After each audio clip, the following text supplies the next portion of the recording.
Ghost in the Machine, the continuing series of the Bloodlines Invaders. Part 1. The Ghost in the Machine, folks, it's unstoppable.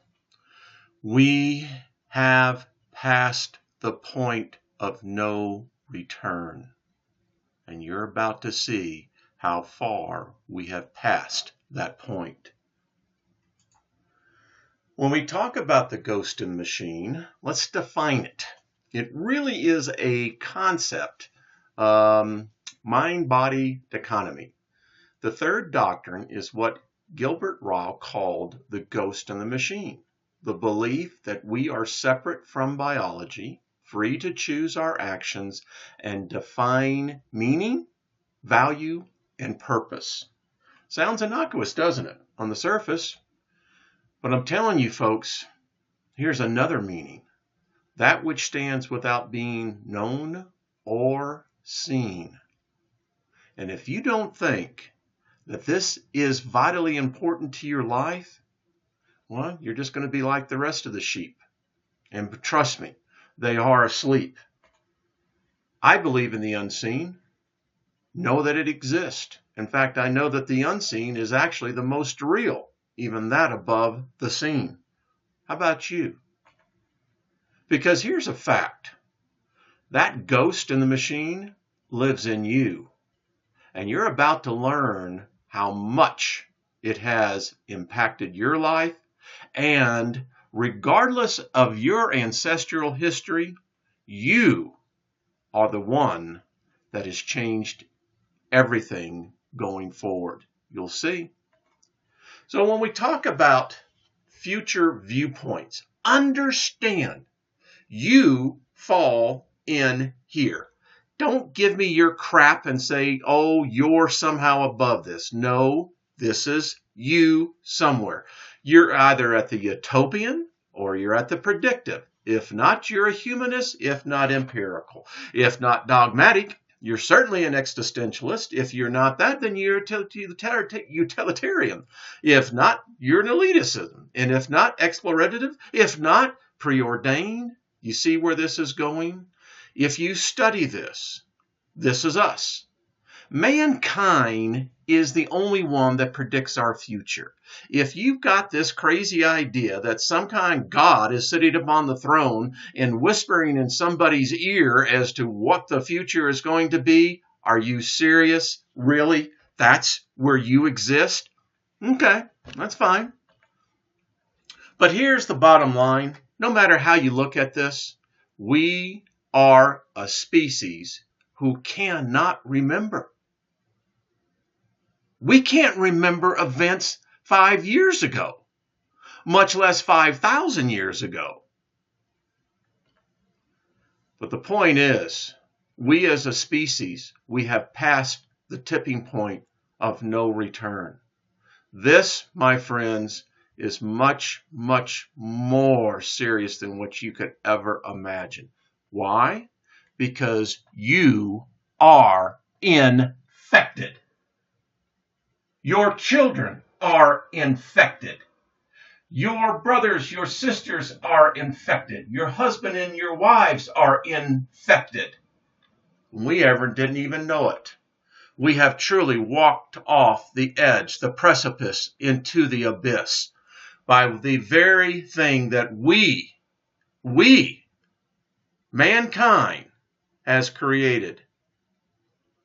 And it hasn't been the first time that we've walked off this cliff. But that's not this. I want to talk about self-generating code, because it has a play in this that you probably have not really thought about too much. I often wonder if it is in fact true that these guys, the Anunnaki, are truly the original programmers. Lots and lots of empirical evidence leads back to this. We know that when you look at the snake, by the way, the next series in the Bloodline Invaders is the winged serpent. We have misinterpreted this because those snakes are this. Yeah, it's hard to believe, but this is our programmers. This is your program. If you were to say that you have a source code, that is your source code. Very simply. This is you. This is me. We are the source code. But here's the problem. After I can't tell you how much studying that I continue to do in this, and I have done, there is something I have discovered. There is a flaw in the programmer's code. Because you see, folks, the reason why we keep failing, the reason why there's no hope for us, I know, don't send me your stuff. Listen, I know a lot of you believe that there's a Savior coming, and good for you. I really hope that that comes by the case, but evidence shows that that is not the case. Here's the problem. The DNA keeps collapsing. The code keeps rewriting itself. There is something that we don't hold the key, but someone is. Someone is holding that master line of code, because all code starts with that first line. But something's wrong. And I'm not sure if they have been trying to figure it out or they have just given up. But we know this. Once a computer achieves human intelligence, it will necessarily roar past it. And folks, it has. AI now thinks faster than us. You don't think that's a problem? You don't know how bad of a problem it truly is. So let's talk about applications. And now this is the approach of cracking the neural code. That's the thing in our heads, right? That's consciousness. Consciousness that flows as I'm speaking these words, that those electrical impulses are going through my brain. The same way with you as you listen through the auditorial and you internalize this message. Yeah. And so it's the consciousness of the neural implants provide a fresh approach to the problem of transferring information into the brain. Yeah. This is a complex process. You and I take it for granted, but it's extremely complex. We have mapped out the human mind. We know exactly how the non-conscious and the conscious works. My God, folks, if there's one thing about this version of our species, at least we figured this part out. But I also think that the previous versions of us figured that out also. Something went wrong, not sure what. We know this, that we have now transformed the organic biofunction of the brain into a machine, an electrical impulse. We have. And I think the question we have to begin to ask ourselves, literally, and it has to be a serious debate, because this debate will never happen. I'll tell you why it's never happened. You, I, our species is infected, and we're infecting the very young. Look at this, folks. You tell me, is this the progression that you see for our species, Homo sapiens? Programmers are really like this. There's really two states. Either they think they're a god or they have no idea what they're doing. Maybe that's what the gods really are like. So I thought that this was real interesting. So this is some software, but it says your mind is software, program it. Your body is a shell, change it. Death is a disease, cure it. Extinction is approaching, fight it. My friends, this is reality. And I like particularly the two last parts.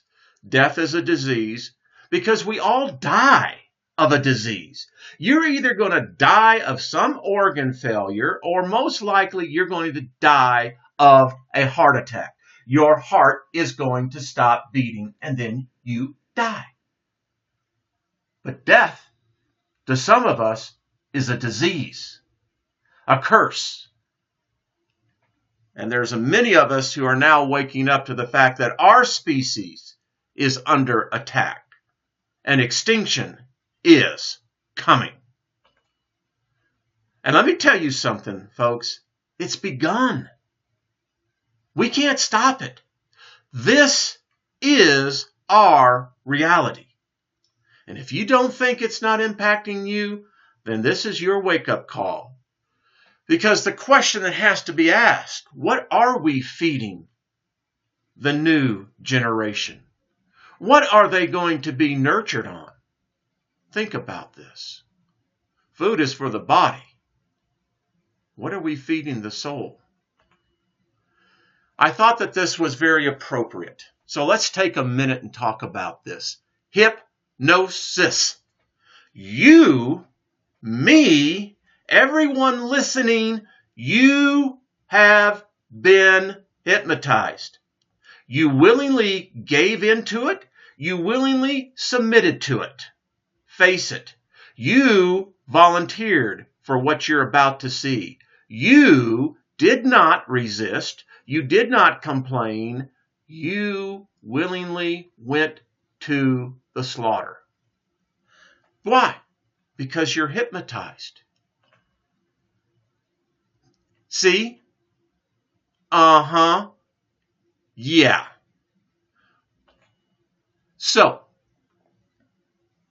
when we talk about the awareness of consciousness, and as we continue to slice it, compartmentalize it, and analyze it, what we're realizing is the flaw in our species. Yeah, we can get the mental part. We can see that. We can see the consciousness. We can get all the components. But still, this is not going to save us. This is us. This is you. I've seen you. You've seen me doing this. Yeah. So, why? Why has this happened to us? What is it within us, the complexity of the human existence?